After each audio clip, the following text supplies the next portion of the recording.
Bienvenidos a nuestro podcast La Biblia en un año, episodio 241. El tema de hoy, cuando viene el Espíritu Santo. Recuerdo la primera vez que oré diciendo, ven Espíritu Santo. En un fin de semana de Alfa, sabía que el Espíritu Santo había venido cada vez que los que habían liderado los fines de semana Alfa antes de mí le habían pedido que viniera. Aún así, no pensaba que fuera a venir en respuesta a mis oraciones. Cuando oré en Espíritu Santo, cerré los ojos porque no quería verlo no viniendo. Al abrirlos, lo que contemplé fue asombroso. El Espíritu Santo había venido de una manera poderosa. La gente se llenaba de él, estaba cambiando sus vidas. Ese era el ministerio del Espíritu Santo y por eso casi en todos nuestros servicios oramos diciendo, ven Espíritu Santo. Siempre intentamos dejar tiempo para ministrar, o sea, interceder por la gente, para que el Espíritu Santo nos ministre. Es frecuente que asociemos la palabra ministerio con el liderazgo, ya sea el de los ministros del gobierno o el de los ministros de la iglesia. De hecho, el verdadero significado de esta palabra es servir. Los políticos están llamados a servir a sus países y los pastores están llamados a servir a la iglesia. Los doctores que administran tratamientos a sus pacientes están llamados a servir a los enfermos y a los agonizantes. El Espíritu Santo nos ministra, trae una autoridad mayor que la de ningún político, una consolación más profunda que la de ningún pastor y una sanación más maravillosa que la de ningún doctor. Dios nos ministra en las partes más profundas de nuestra vida por el Espíritu Santo. El apóstol Pablo habla del ministerio del Espíritu en 2 Corintios 3:8. John Wimber define este tipo de ministerio como el encuentro de las necesidades de los demás con los recursos de Dios. Lo maravilloso es que este tipo de ministerio está disponible para todos nosotros. Amén. Qué bueno, qué bendición que el Espíritu Santo esté disponible para todos porque no hay ninguna restricción. Vamos ahora a la lectura de la palabra y para eso tengo como invitado a mi amado esposo. Bueno, qué bendición poder compartir con ustedes una vez más en esta, me atrevería a decir, la mejor de las aventuras que podemos tener y es poder leer la palabra de Dios diariamente. Bueno, quiero invitarle entonces para que vayamos a los Salmos. Vamos a leer Salmos capítulo 104. Vamos a estar leyendo desde el versículo 1 hasta el versículo 18. La versión que utilizaremos hoy es la Palabra de Dios para Todos, con sus siglas en español PDT. ¡Qué grande eres! Con todo mi corazón alabo al Señor, el que es mi Dios. ¡Qué grande eres! Te vistes de gloria y honor. Estás envuelto de luz con un manto. Extiende los cielos sobre la tierra como si fueran un velo. Tú construiste tu hogar por encima de los cielos. Usas las oscuras nubes como carruaje y cruzas el cielo con las alas del viento. Hiciste de los vientos tus ángeles y de la llama de fuego tus siervos. Tú pusiste la tierra sobre la base sólida y jamás será removida. La cubriste con el mar como si fuera un vestido y el agua cubrió todas las montañas. Pero retaste las aguas y salieron huyendo. Tu boca emitió trueno y se fueron corriendo. El agua corrió hacia abajo de las montañas, llegó a los valles y luego al lugar que le habías asignado. Tú pusiste los límites de los mares para que el agua nunca volviera a cubrir la tierra. Tú haces que el agua fluya de los manantiales hasta los ríos, que baje desde las montañas. Las corrientes de agua alimentan a los animales del campo. Todos los animalitos se acercan a ellas para beber. Las aves se acercan a los manantiales y cantan en las ramas de los árboles. Dios riega las montañas desde su hogar en lo alto. Con el fruto de sus obras, la tierra se sacia. Hace crecer la hierba hasta que se alimenten los animales y las plantas que el ser humano cultiva para obtener su alimento de lo que produce la tierra. El vino que alegra el ánimo, el aceite que suaviza la piel y el alimento que sustenta al ser humano. Los árboles del Señor están saciados, los cedros del Líbano que Él plantó. En ellos hacen las aves sus nidos, en los pinos vive la cigüeña. Las altas montañas son el hogar de la cabra, y en los peñascos se refugia el damán. ¡Wow! ¡Qué bendición este salmo! Bueno, muy bien, entonces este salmo nos da lugar al primer punto, que se titula Ministerio de Viento y Llamas de Fuego.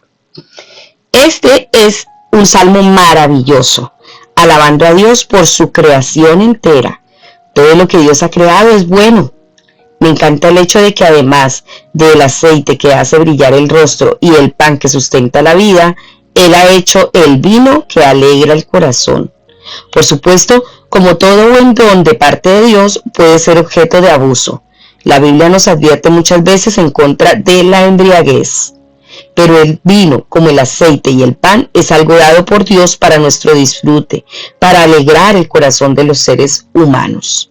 Anteriormente el salmista dice: haces de los vientos tus mensajeros y de las llamas de fuego tus servidores. La palabra servidores puede ser traducida como ministros. Este pasaje es un telón de fondo fascinante del Antiguo Testamento para la narración del día de Pentecostés. Cuando el Espíritu Santo vino, escucharon un ruido como el de una violenta ráfaga de viento, y vinieron unas lenguas, o sea, llamas, como de fuego que se repartieron y pasaron sobre cada uno de ellos. Eso lo encontramos en Hechos 2, del 2 al 4. El viento y las llamas de fuego son los ministros de Dios. Simbolizan el poder, la pasión y la pureza de Dios. Cuando oramos, ven Espíritu Santo, estamos esperando que Dios envíe el viento y el fuego del Espíritu Santo para que sean poderosos y cambien vidas. Vamos a orar.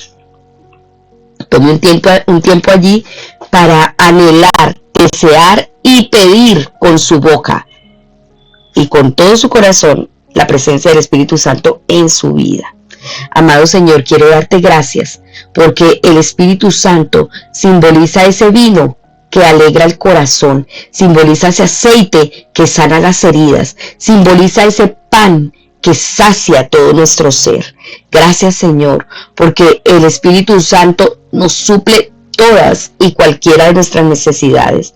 Gracias por la transformación de la vida de las personas cuando experimentan el poder, la pasión y la pureza de Dios. Una vez más te decimos, Señor, ven Espíritu Santo y lléname hoy. Llénanos de tu Espíritu para mostrar al mundo la transformación, el poder y el fruto que solo tú puedes dar a una vida. Te lo suplico en el nombre de Jesús. Amén. Ahora vamos a la segunda lectura, nuevamente con mi amado esposo. Así es. Quiero invitarlos entonces para que vayamos al Nuevo Testamento y vamos a leer en esta ocasión la segunda carta a los Corintios. Vamos a leer el capítulo 12. Vamos a estar leyendo desde el capítulo 2, desde el versículo 12 hasta el 17. Entonces repito, segunda carta a los Corintios, capítulo 2, versículo desde el 12 hasta el 17. Continuamos con la PDT. Dios nos hace vencer las dificultades. Cuando fui a Troas a anunciar las buenas noticias acerca de Cristo, el Señor me abrió las puertas para trabajar allí, pero me sentía muy intranquilo porque no encontré a mi hermano Tito y preferí entonces despedirme e irme para Macedonia. Demos gracias a Dios, quien por medio de Cristo nos lleva siempre en su desfile triunfal. A través de nosotros esparce por todas partes el conocimiento acerca de Él, como si fuera una suave fragancia. Nosotros somos el incienso de suave fragancia que es ofrecido a Dios por medio de Cristo. Esa fragancia se esparce entre los que se salvan y entre los que van por el camino de la destrucción. Para los que van hacia la destrucción, somos el olor de muerte que lleva a la muerte. Para los que se salvan, somos el olor de vida que lleva a la vida. ¿Y quién está calificado para llevar a cabo el trabajo de esparcir el conocimiento de Dios? Nosotros no negociamos la palabra de Dios como si fuera una mercancía, como lo hacen muchos. Por medio de Cristo hablamos con sinceridad delante de Dios y hablamos como enviados suyos. Bueno, ahora vamos al capítulo 3. Vamos a leer estos 6 versículos del capítulo 3. Vamos a leer segunda carta a Corintios, capítulo 3, versículos del 1 al 6. Recuerda que continuamos con la PDT. Siervos del nuevo pacto de Dios. ¿Acaso parece que estuviéramos alabándonos a nosotros mismos de nuevo? ¿Acaso es que necesitamos presentarles o pedirles una carta de recomendación como lo hacen otros? Ustedes mismos son la carta escrita en nuestro corazón, que toda la gente lee y conoce.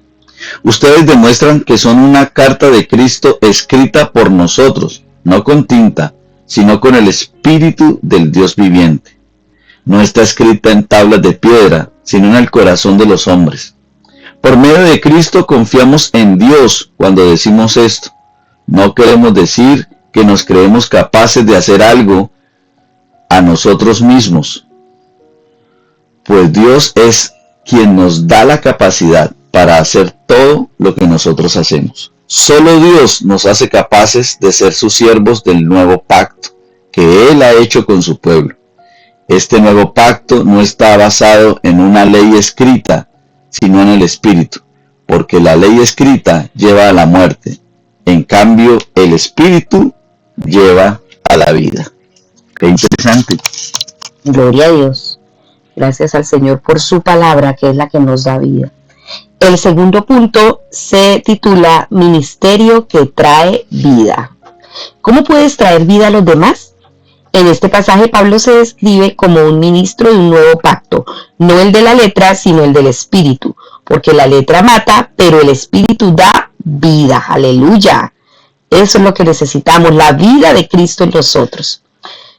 ¿Cómo es esa vida? Por medio de ti la gente huele el aroma de Cristo. El verso 14 del capítulo 2 dice, por medio de nosotros esparce por todas partes la fragancia de su conocimiento. Pablo describe su ministerio como uno que lleva siempre triunfantes a las personas. Cuando un rey o un general han ganado una victoria importante, toda la ciudad sale a recibirlos. Traen ante ellos los prisioneros que han tomado y perfectamente los puede acompañar la dulce fragancia del incienso. Para algunos los prisioneros era olor de muerte, para otros los vencedores era olor de vida. Del mismo modo, dice la traducción bíblica, el mensaje, desprendemos una dulce fragancia que se eleva hasta Dios, la cual es reconocida como aquellos que están en el camino de la salvación. Pero aquellos en el camino de la destrucción nos tratan más bien como si apestáramos a cadáver en descomposición. La otra forma como podemos mostrar el Espíritu en nuestra vida es que por medio de ti la gente lee acerca de Jesús. La única Biblia que alguna gente lee es tu vida. Pablo escribe a los Corintios, ustedes mismos son una carta escrita en nuestro corazón, conocida y leída por todos. Es evidente que ustedes son una carta de Cristo, expedida por nosotros, escrita no con tinta, sino con el Espíritu de Dios, del Dios viviente, no en tablas de piedra, sino en tablas de carne, en los corazones. No todo el mundo puede leer libros o lo hará, pero todos aquellos con los que te encuentres pueden leer y leerán tu vida. Qué importante responsabilidad que tenemos, porque es la forma como predicamos con nuestra vida. Qué bueno que nuestra vida sea esa carta que huele delicioso y que muestra a Cristo. También por medio de ti la gente escucha acerca de la relación con Jesús. Nunca deberías decir no valgo para nada o no puedo hacer nada. Por medio del ministerio del Espíritu Santo estás capacitado para llevar la buena nueva de Jesús a los demás. Esto debería darte una gran confianza, no en tus fuerzas, sino en una confianza basada en Dios. Esta es la confianza que delante de Dios tenemos por medio de Cristo. No es que nos consideremos competentes en nosotros mismos o en nuestras capacidades. La verdad es lo que dice los versículos 4 y 5. Nuestra capacidad viene de Dios. El Espíritu Santo no nos da simplemente un nuevo comienzo en la vida, sino que nos da una nueva vida con la que comenzar. El viejo pacto, la antigua alianza, fue hecha por Dios por medio de Moisés, pero no tenía el poder de hacer que la gente llegara a ser todo lo que Dios deseaba que ellos fueran. Acabó trayendo la muerte, porque la gente no podía guardar la ley que estaba escrita en las tablas de piedra. La letra mata, por eso dice el verso 6. Por otro lado, el ministerio del Espíritu Santo, escrito en tu corazón y en mi corazón, es un ministerio que da vida. Eso lo vemos en el verso 6. El Espíritu Santo trae el cambio de la naturaleza humana. Nunca digas no puedo cambiar. Con el Espíritu Santo sí que puedes cambiar. Es la diferencia entre una religión de normas y reglas, que en última instancia ninguno de nosotros somos capaces de guardar, y una relación con Dios por medio de Jesús que nos trae vida. Y esta vida es en abundancia, como lo dice Juan 10:10. O sea que si anhelas la vida abundante que el Señor ha prometido para ti, lo que debes hacer es anhelar el Espíritu Santo, pedir el Espíritu Santo y solicitar a diario que te llene con su poder. Vamos a orar. Qué bueno que todos los días sea esta nuestra oración, clamando su presencia. Amado Señor, muchísimas gracias por este ministerio donde una y otra vez vemos al Espíritu Santo dar vida a la gente que está espiritualmente muerta. Rogamos, Señor, que nos llenes de la vida de Cristo, que tu presencia traiga sobre nosotros esa vida que solo tú sabes dar. Ahora podemos decir: todo lo puedo en Cristo que me fortalece. Ahora no hay nada que nos limite, porque el poder del Espíritu Santo es ilimitado. Te damos muchas gracias, Señor. Amén. Bueno, vamos entonces ahora nuevamente al Antiguo Testamento. Y ahora vamos a estar leyendo segundo libro de Crónicas. Vamos hasta el capítulo 33 y vamos desde el versículo 21 hasta el 25. Continuamos con la PDT. Amón, rey de Judá. Amón tenía 22 años cuando comenzó a reinar y gobernó 2 años en Jerusalén. Amón hizo las mismas maldades ante el Señor como había hecho su padre Manasés. Ofreció sacrificios a los mismos ídolos que su padre había hecho y los adoró.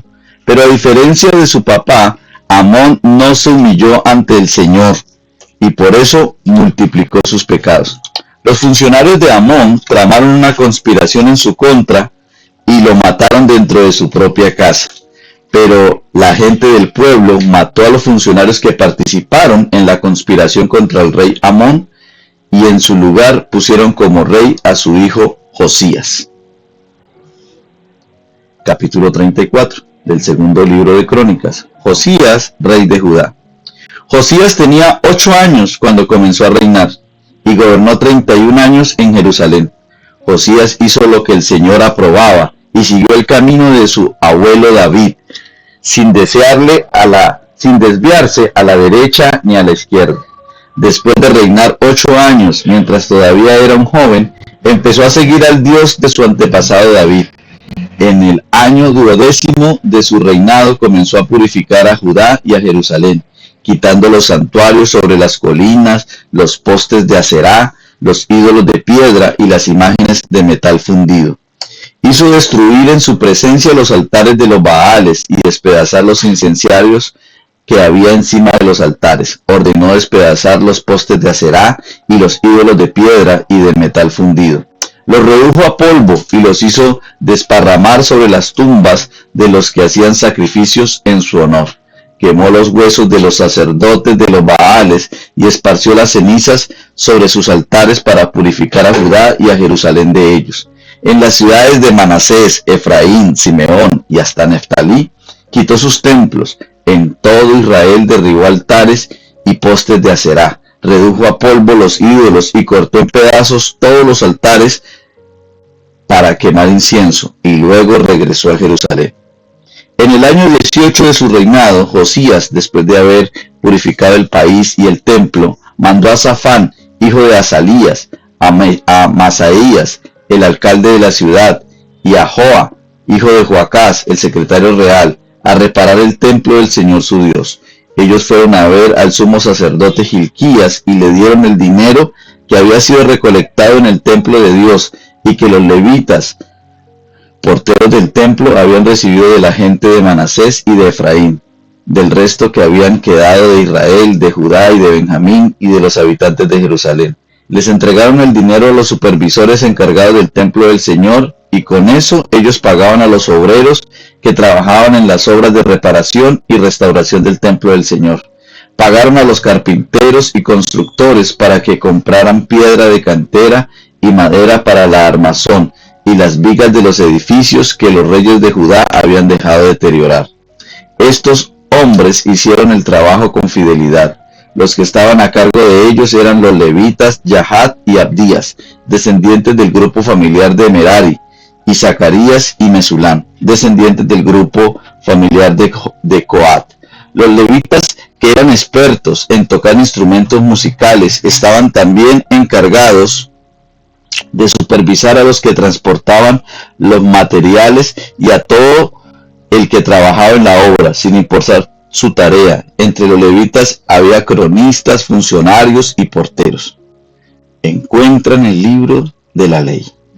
Cuando sacaban el dinero que había sido llevado al templo del Señor, el sacerdote Hilquías encontró el libro de la ley del Señor, dado por medio de Moisés. Hilquías le dijo al cronista Safán: encontré el libro de la ley en el templo del Señor, y se lo entregó. Entonces Safán llevó el libro al rey y le dijo: los siervos de su majestad están haciendo todo lo que les encargó. Han reunido el dinero que estaba en el templo del Señor y se lo han dado a los supervisores y a los que están realizando las obras. Entonces Safán le contó sobre el libro. El sacerdote Hilquías me entregó un libro y se lo leyó al rey.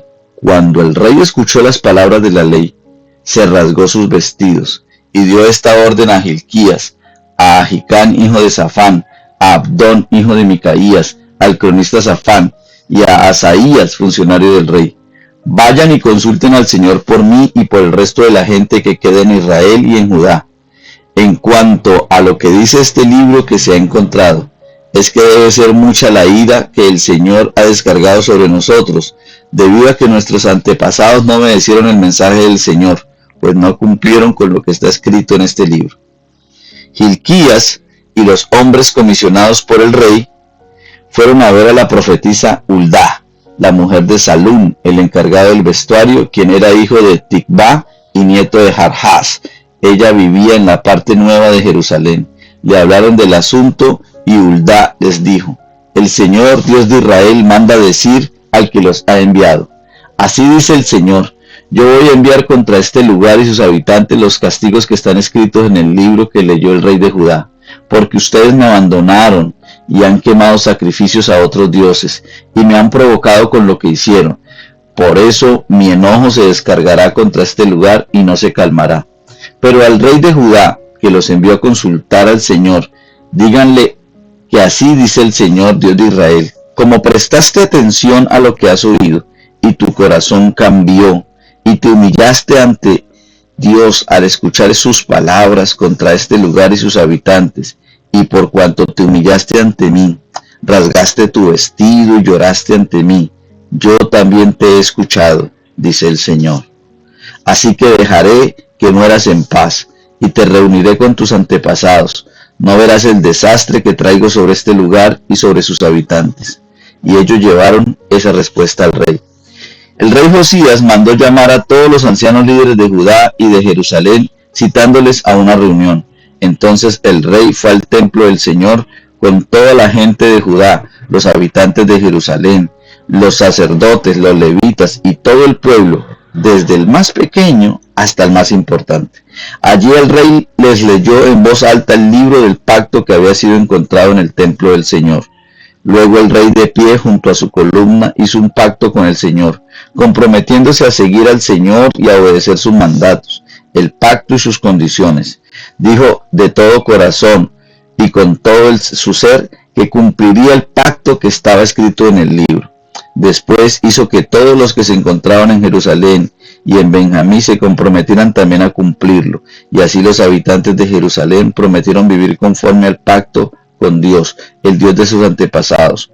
Josías prohibió todas las costumbres horribles que había en todo el territorio de los israelitas, y a todos los que se encontraban en Israel los hizo servir al Señor su Dios.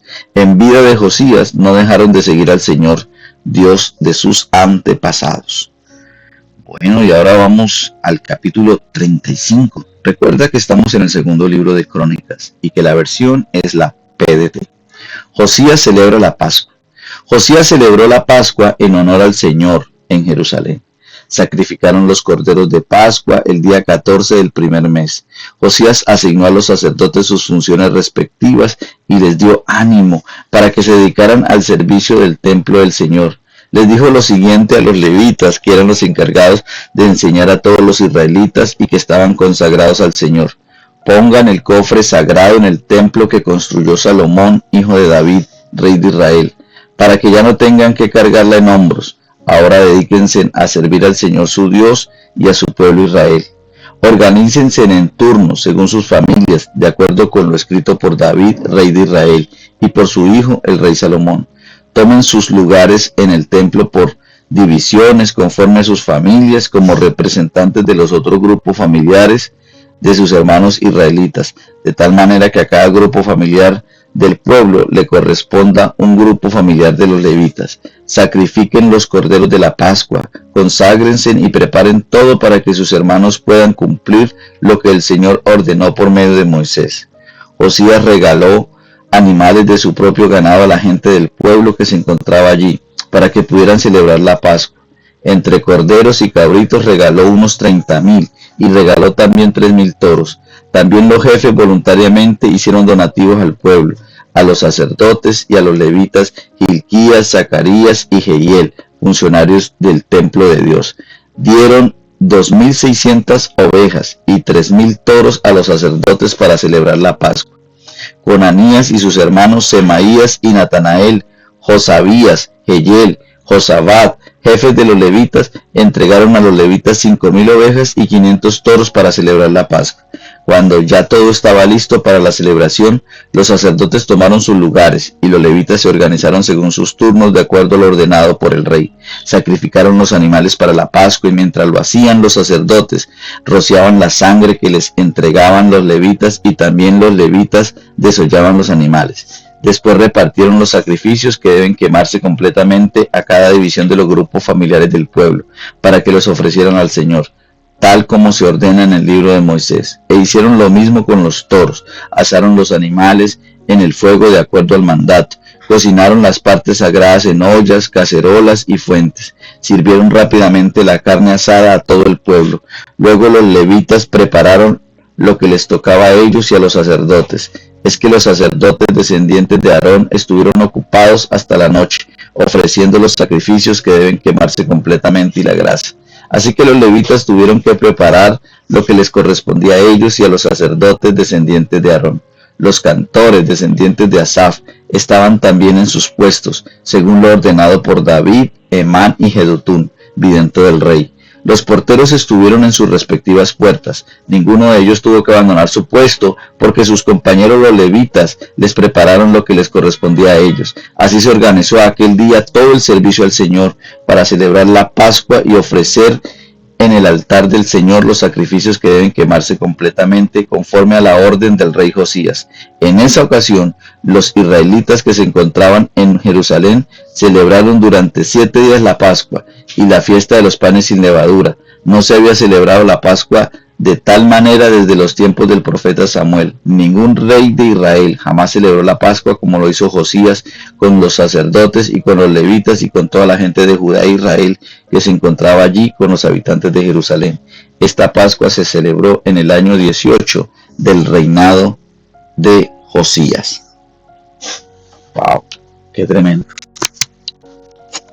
Es emocionante de escuchar esta palabra y ver la reacción de Josías cuando escuchó las palabras del libro de la ley. Esa debería ser nuestra reacción cuando escuchamos la palabra de Dios a diario.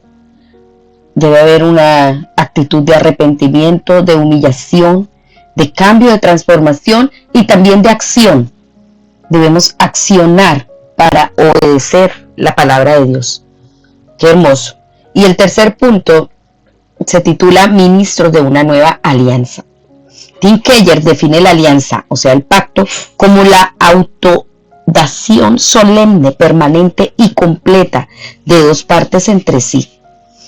Es una mezcla impresionante de la ley y el amor, una relación mucho más íntima y amorosa que lo que un simple contrato puede crear, y aún así una mucho más duradera y que obliga mucho más de lo que el solo afecto personal podría dar. Pablo escribe que en Dios nos ha hecho ministros de su nuevo pacto, lo dice en 2 Corintios 3:6. Poniéndolo en contraste con el antiguo pacto, o sea, la antigua alianza, aquí vemos algo acerca de esta antigua alianza. Después que Amón, quien fue un rey malvado, que no se humilló ante el Señor, Josías se hizo rey a la edad de 8 años. Su fe se hizo viva cuando cumplió los 16 años y comenzó a buscar al Dios de su antepasado David. Limpió Judá y Jerusalén de todas las cosas malas, dejándolos inmaculados, y reparó y restauró el templo. Mientras hacía todo esto, encontró el libro de la ley del Señor dada por medio de Moisés. Viendo la antigua alianza, vieron que no habían actuado según lo que estaba escrito en el libro. Dios les habló por medio de la profetisa Hulda. Una vez más aquí vemos en el Antiguo Testamento a una mujer en una posición ministerial destacada. En la audiencia para los hombres de Judá, el pueblo de Jerusalén, los sacerdotes y los levitas, Josías leyó todo lo que dice el libro del pacto que fue hallado en el templo del Señor. Después se puso de pie junto a la columna del rey y ante el Señor renovó el pacto. Se comprometió a seguir al Señor y a poner en práctica de todo corazón y con toda su alma sus mandamientos, preceptos y decretos, cumpliendo así las palabras del pacto escritas en este libro. La antigua alianza era un buen pacto, pero estaba escrito en tablas de piedra. Aun cuando la gente intentaba cumplir la ley, nunca duraba mucho ese cumplimiento. La reforma exterior solo duró mientras Josías estuvo allí para hacerla cumplir.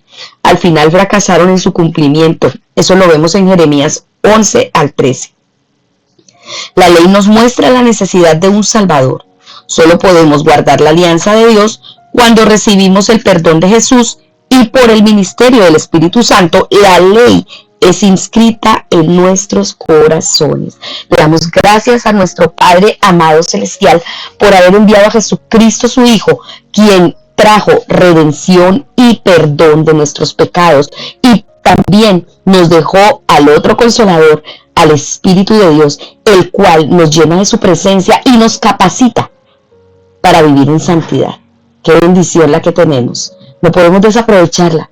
Debemos cada día solicitar esa gracia, cada día solicitar ese poder y pedirlo, porque está disponible para todos los que lo deseen. Vamos a orar. Amado Señor, yo quiero darte gracias porque somos ministros de un nuevo pacto. Gracias porque tu ley ahora está inscrita en mi corazón. Dígale al Señor gracias. Gracias, Señor, porque está allí grabada en mi corazón. Gracias por el Espíritu Santo, quien es el que me permite caminar con Él y ministrar en su poder. Gracias por el Espíritu Santo, quien es el que me da la capacidad y me llena de su gracia para vivir en santidad, para tener viva la fe, para esperarte a ti, Señor. Muchas gracias porque nos llenas de tu presencia todos los días y esa gracia se encuentra disponible para nosotros. En el nombre de Cristo Jesús. Amén. La pastora Pipa hace el siguiente comentario de 2 de Crónicas capítulo 34 verso 3. Allí dice: en el año 8º de su reinado, siendo aún muy joven, Josías comenzó a buscar al Dios de su antepasado David. Ella comenta lo siguiente: Josías tenía 16 años. Nunca eres demasiado joven para tener una relación con Dios o tener la unción para el liderazgo. Sí, es hermoso ver este hombre Josías. Siendo un niño empezó a reinar y a los 16 años tuvo una relación con nuestro Padre Celestial, el cual fue revelado a través de la palabra. Bueno, qué bendición este devocional del día de hoy. Espero que haya sido de mucho poder y bendición para su vida, que en cada debilidad que de pronto estuviera usted enfrentando pueda recibir el poder del Espíritu Santo y pueda solicitarlo, pedirlo con todo su corazón, porque está disponible, no lo olvide. Recuerden que este devocional fue escrito por el pastor Nicky Gumbel de la iglesia HTB en Londres, y las voces de este podcast son de Luis Alfonso González y Marisol Rojas. Que el Señor les bendiga.